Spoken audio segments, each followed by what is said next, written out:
23 to 28, the Lord speaks about remembrance, that how remembering the Lord by Bhakti Yoga is easier than remembering the Lord by Ashtanga Yoga. So 5 to 8 sets the goal, that the goal for the process of yoga is to remember Krishna at the time of death. And then the discussion goes that how to remember Krishna by Yoga Mishra Bhakti, then by Shuddha Bhakti, and then by comparing the natures of the material and the spiritual world. And then the Lord explained that actually by performing Bhakti, remembrance is much easier than by performing Ashtanga Yoga. So 23 to 28 explain about that. This is how the chapter flows. Let's begin with text. Arjuna Vacha Kim tad brahma kim adhyatman kim karma uttama adibhutam ch proktam adidaivam kim uchyate.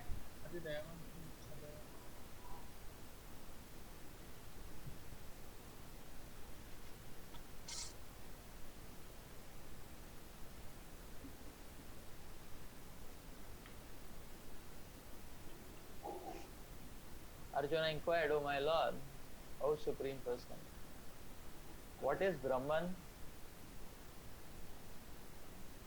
What is self? What are fruitive activities?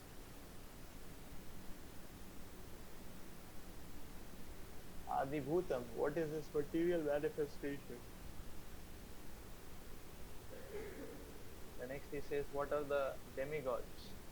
Please explain this to me. In this chapter, Lord Krishna answers,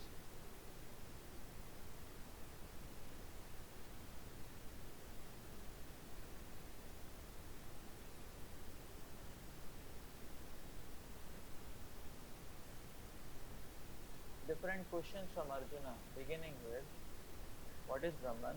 The Lord also explains karma, that is fruitive activities, devotional service, and yoga principles.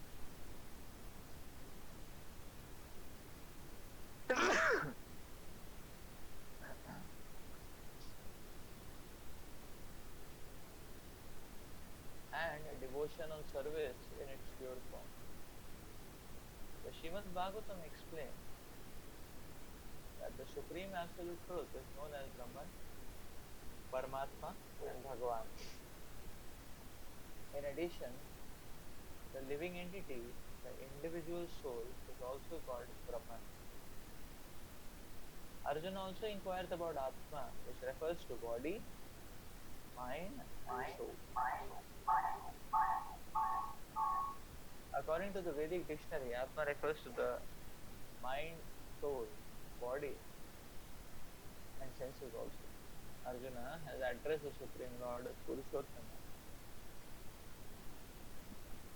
the Supreme Person, which means that he was putting these questions not simply to a friend but to a Supreme Person, knowing him to be the Supreme Authority, able to give definitive answers.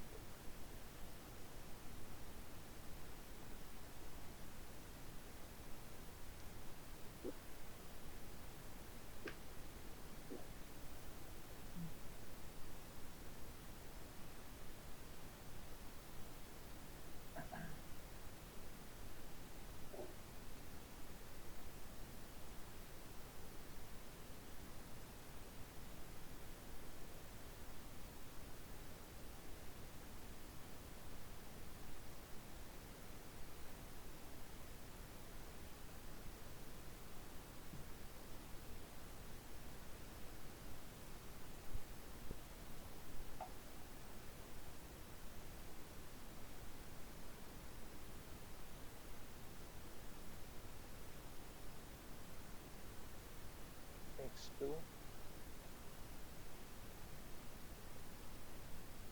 आदि यज्ञ कथं को अत्र देहे देहे अस्मिन् मधुसूदना प्रयाणकाले च कथां ज्ञेयोऽसि नियतात्मभिः. Who is the Lord of sacrifice and how does he live in the body, O Madhusudana? And how can those engaged in devotional service know you at the time of death?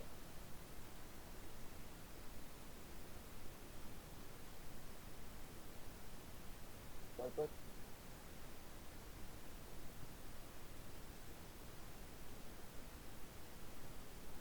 Lord of sacrifice may refer to either Indra or Vishnu. Vishnu is the chief of the primal demigods, including Brahma and Shiva. Indra is the chief of administrative demigods. Both Indra and Vishnu are worshipped by yajna performance. But here, Arjuna asks who is actually the Lord of yajna, sacrifice, and how the Lord is residing within the body of the living entity. Arjuna addresses the Lord as Madhusudana because Krishna once killed a demon named Madhu. Actually, these questions, which are of the nature of doubts, should not have arisen in the mind of Arjuna because Arjuna is a Krishna conscious devotee. Therefore, these doubts are like demons. Since Krishna is no expert in killing demons, Arjuna here addresses him as Madhusudana, so that Krishna might kill the demoniac doubts that arise in Arjuna's mind.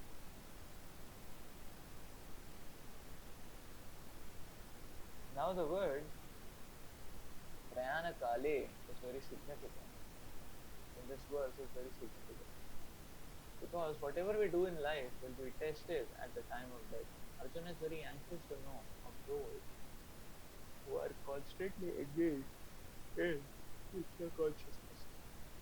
What should be their position at the final moment? At the time of death, all the bodily functions are disrupted and the mind is not in a proper condition. Thus disturbed by the bodily situation, one may not be able to remember the Supreme Lord. Maharaja Kulashekara, a great devotee, prays, "My dear Lord, just now I am quite healthy.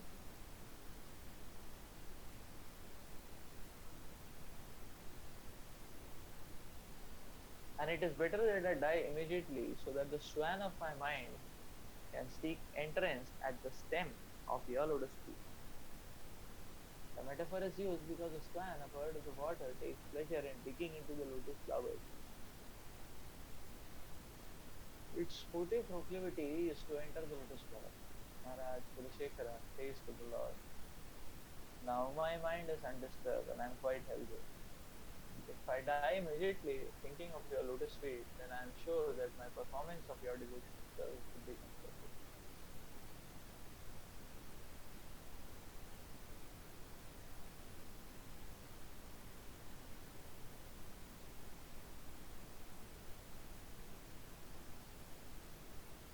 But if I have to wait for my natural death, then I do not know what will happen because at the time the bodily functions will be disrupted. My throat will be choked up and I do not know whether I shall be able to chant your name. Better let me die immediately. Another question. How a person can fix his mind on Krishna's lotus feet at such a time?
material world,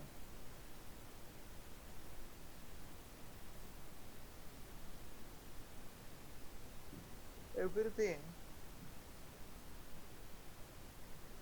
appears to be completely disjoint and poles apart.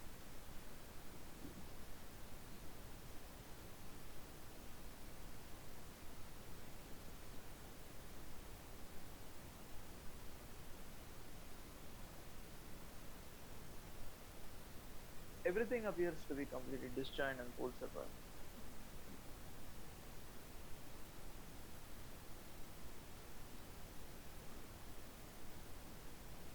So, on a materialistic note, it becomes very difficult to decipher or ascertain how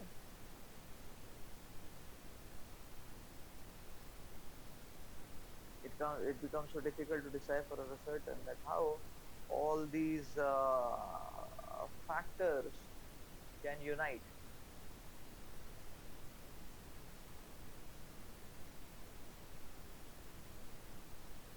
Just like the scientist attempts to come at the grand united theory of everything. So whereas this classical mechanics and the subatomic region, quantum mechanics, and then in the cosmic scale, the relativistic mechanics. Now, all these three are describing motion only, how motion takes place, the laws of motion. But they appear to be poles apart and contradictory.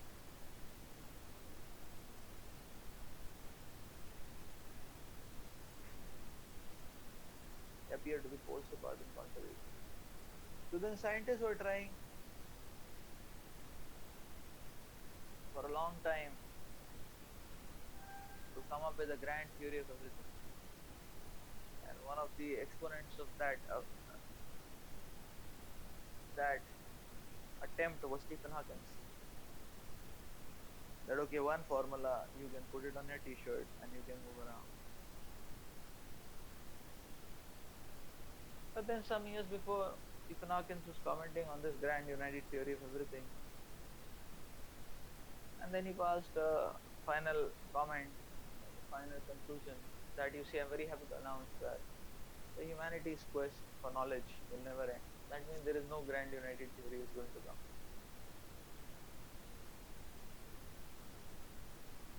So the point to note is that this is a very interesting point because the question is that that which is poles apart and that which is self-contradictory to each other uh, can never be united on the material plane.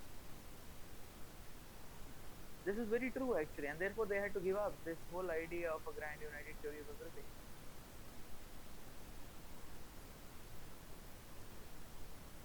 So, this is very true, and this is true of everything materially.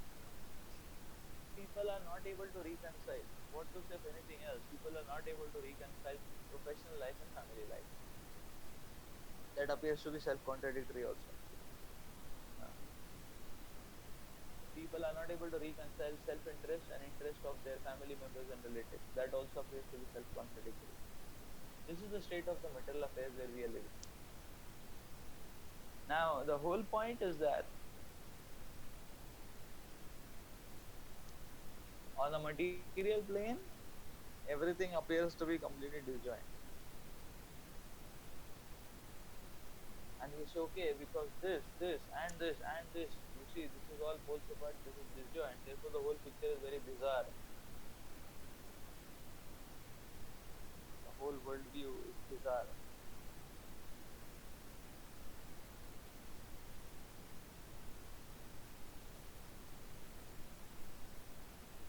Therefore, they say that the entire worldview is bizarre, and therefore,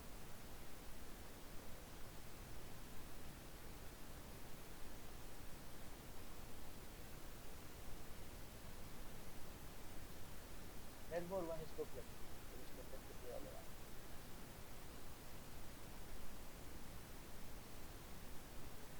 of fixity. There is lack of clarity. There is lack of clarity. There is fixity. There is lack of fixity. There is lack of clarity. That's what governs this world. And because of this lack of clarity, then what happens is that the living entity is not able to take any step whatsoever. So now here, from that perspective, Arjuna is also putting many disjoint things. Arjuna is okay, what is Brahman? What is self?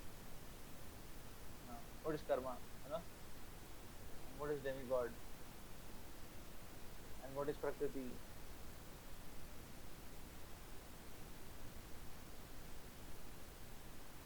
So it seems to be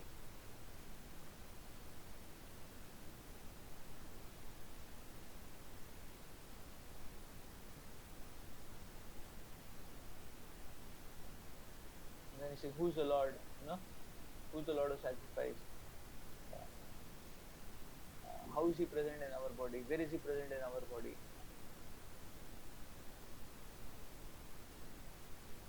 So now if you try to understand, we see many of these things appear to be quite disjoint from each other.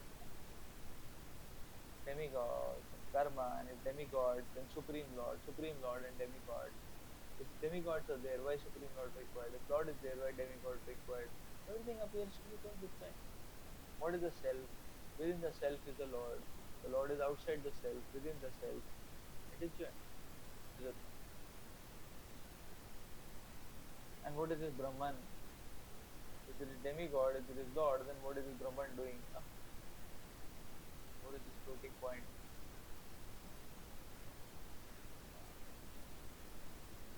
Floating point singularity, Brahman.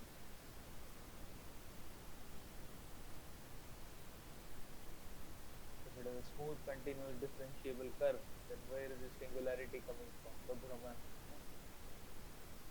Like that.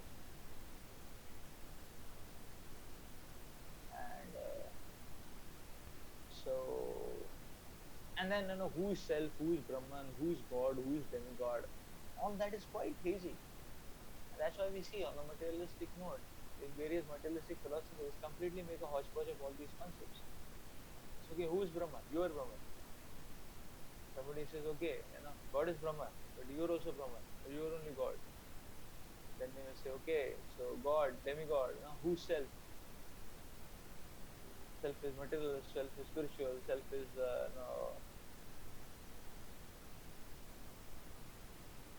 what's the difference between material manifestation and eternal manifestation?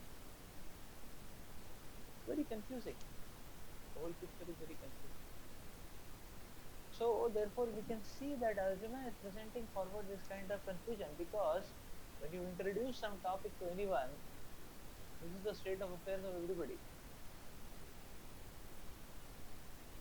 As soon as some revelation is given, immediately people are what is this? How to make sense of it? So this is what happens, because everything disjoint actually. That's the whole point. Just like if you introduce if people sometimes people get to know quickly, very quickly, that okay, in ISKCON they are supposed to chant 16 hours, and they get up at 4 o'clock, and it appears to be a very disjoint and bizarre story. Then if this is the case, then how will one balance? How will one be physically, and mentally, and between academics and career and everything, that appears to be quite contradictory actually.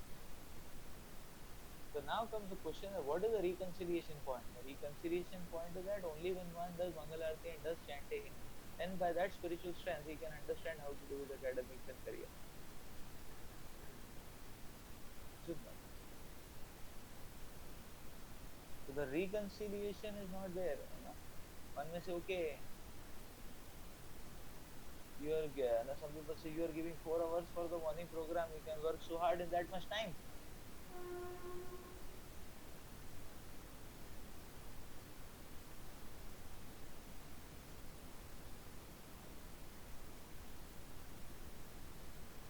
That much time. They don't understand. When you start practicing morning program, then you don't need 9 hours of sleep. 10 hours of sleep. You need only 5.5 hours of sleep. Mode of goodness. If you have 5.5 hours of sleep, you straight save 3.5 hours. The morning program time is just a replacement of the sleep time. That sleep time which was taking one to the mode of ignorance, that is being saved near the mode of goodness. So, only when one uh, places his footing on the spiritual energy, that spiritual energy, shows light, and then one is able to see the right path. This is the point. This is always the case.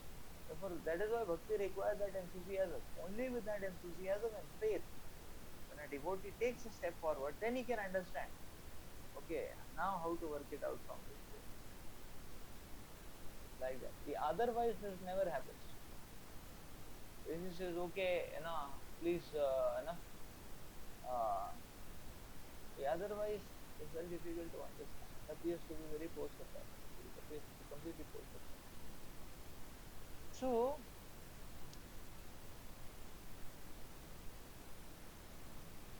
the unifying, reconciliating factor is Krishna. That is the point. Therefore, the goal of yoga is to remember Krishna.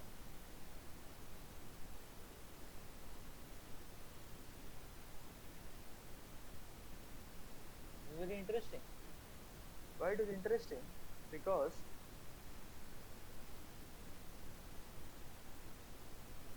the goal of yoga is to remember Krishna. And why the goal of yoga is to remember Krishna? Because material world is a question paper where you only have paradoxes, puzzles. This question paper is full IQ testing question paper. It always keeps giving puzzles and paradoxes. Now the point is that the puzzles and paradoxes are never solved in a material plane. But one remembers Krishna. Krishna is a unifying factor. That unifying factor brings all these pieces of jigsaw puzzles together, and then you get a complete vision. And when you get a complete vision, you get a perfect answer.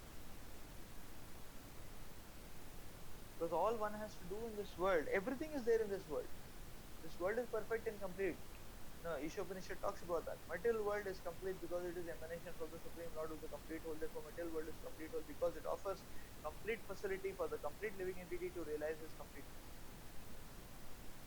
Ishopanishad. And then Prabhupada explains all sorts of incompleteness on behalf of experienced by the complete living entity in its attempt to awaken his completeness by taking shelter of the Supreme Complete is because of his incomplete understanding of the Supreme Complete.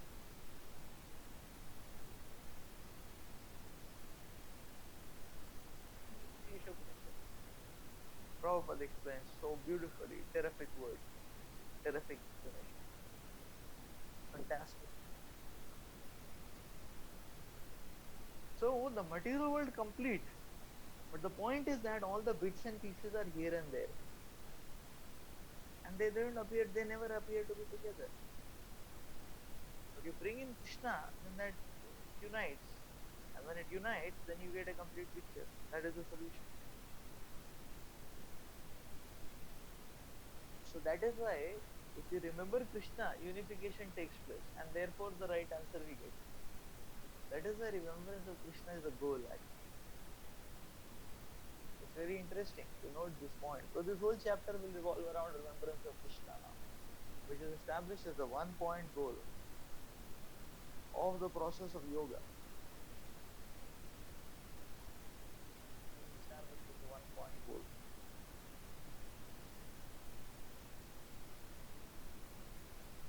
of this process of yoga.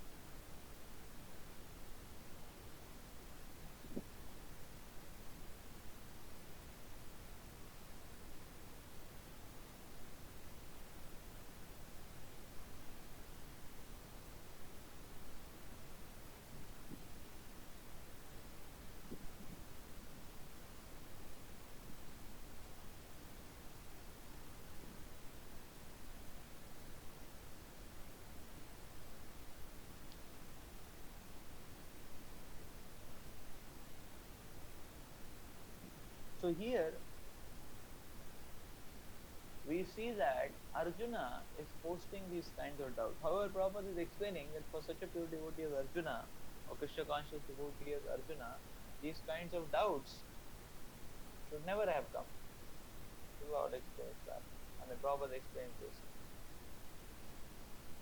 But Arjuna is asking these doubts on behalf of the living entities. So Arjuna is in a situation where he is expressing these doubts just so that the Lord gives clarity into how is everything. And therefore Arjuna is asking these questions with that faith that I am taking shelter of Krishna and Krishna will destroy these demons of doubts. And therefore Prabhupada explains Arjuna is addressing the Supreme Lord as Madhusudana. Very interesting. Why? Very interesting. Why? Because although Arjuna is having so many doubts, and he's saying, "Wait, what is this? What is this? What is this? What is Brahman? Then what is God? Then what is sacrifice? Then Yajnapati, the benefactor of the sacrifice. Then the Daiva. Then the karma. Then the demigod. And how that relates to the jiva. Then this and that. So all these asking so many things, but Arjuna knows all these doubts are like this. Krishna is Madhusudana. Krishna can destroy these things. Therefore, let me take shelter of Krishna.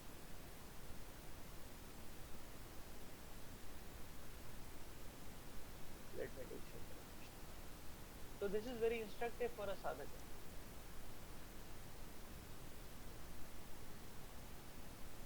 Why? Because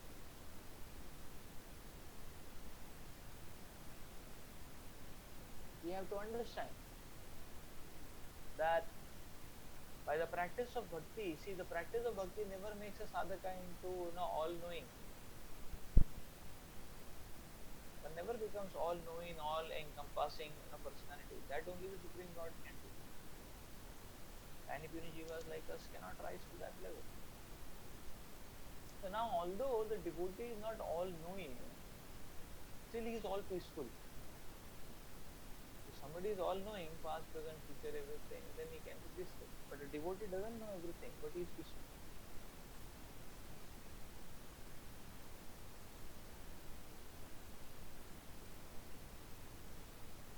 Why the devotee is peaceful? Because although he is not all-knowing, but he knows that when I take shelter of Krishna, Krishna will show me the way. That is the point. So this is the reconciliating factor for a devotee. That okay, the situation, the surroundings, the perspectives may not be very clear, but one thing should be clear is that if I take shelter of Krishna and continue to take shelter of Krishna, Krishna will show me the way.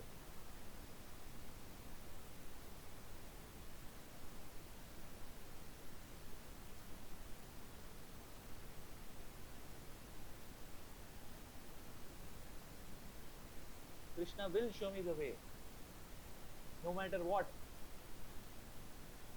Krishna will show me the way, no matter what.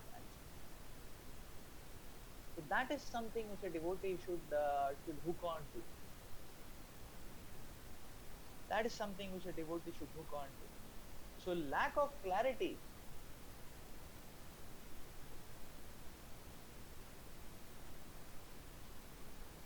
we should not allow lack of clarity to block us, but we should take lack of clarity as a trigger to intensify our Krishna consciousness. Because the intensification of Krishna consciousness, there is nothing which is unclear.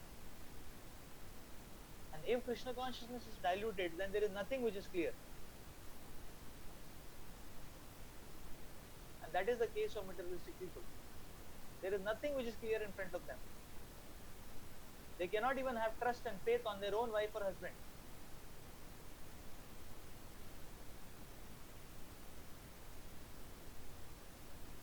This is material world.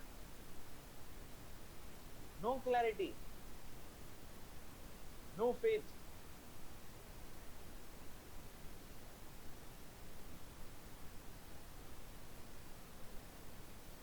So that's why Arjuna is addressing the Supreme Lord. Okay, Krishna, I'm putting this forward to you because I know But you can destroy all these demons of doubts.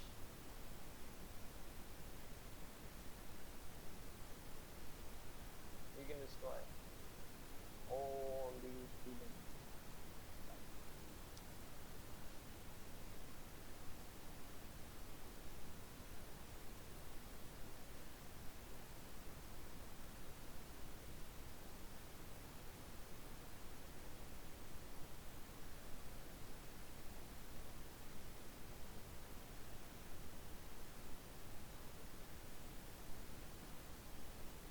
So now the point is that one may say that uh, now the point is one may say that I just all I need is that means all I need is uh, one may say that no, that means all I need is to connect to Krishna very strongly. So all I need is spiritual energy. And what is the role of material energy? Okay, material energy is entangling. What is the role of material energy? Now this is very interesting actually, that uh, the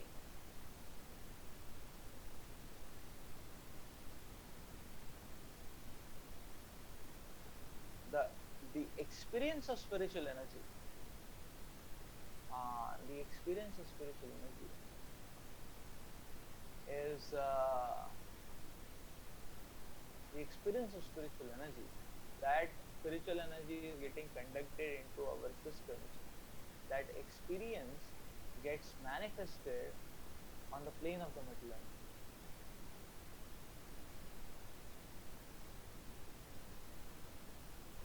Therefore Krishna consciousness is curative, it is purifying. Purification means it is curative. The that that it is a wonderful vision will only get proven on a material plane. That this vision can solve the problems can only get proven on the material plane.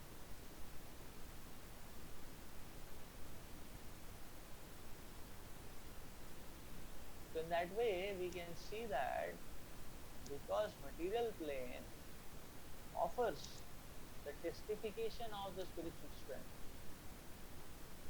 therefore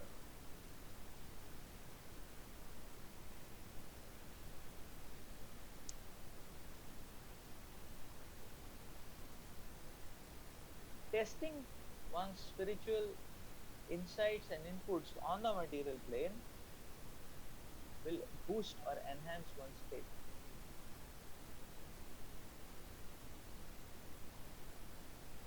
So actually, the spiritual strength in a standalone, we may not be able to understand its depth,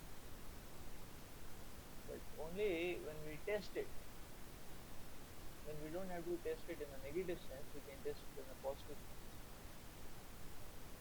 You don't have to invite Maya and then go and put your head inside the monster of self-gratification Maya and then say, okay, now I'll come out. No, not that way. That is called a bogus testing. The proper module code of conduct to test it on a positive scale. Test it on the scale of Vaishnav Seva, test it on the scale of preaching mission. So furthering the preaching of the Lord itself will necessitate us to handle a good amount of material energy.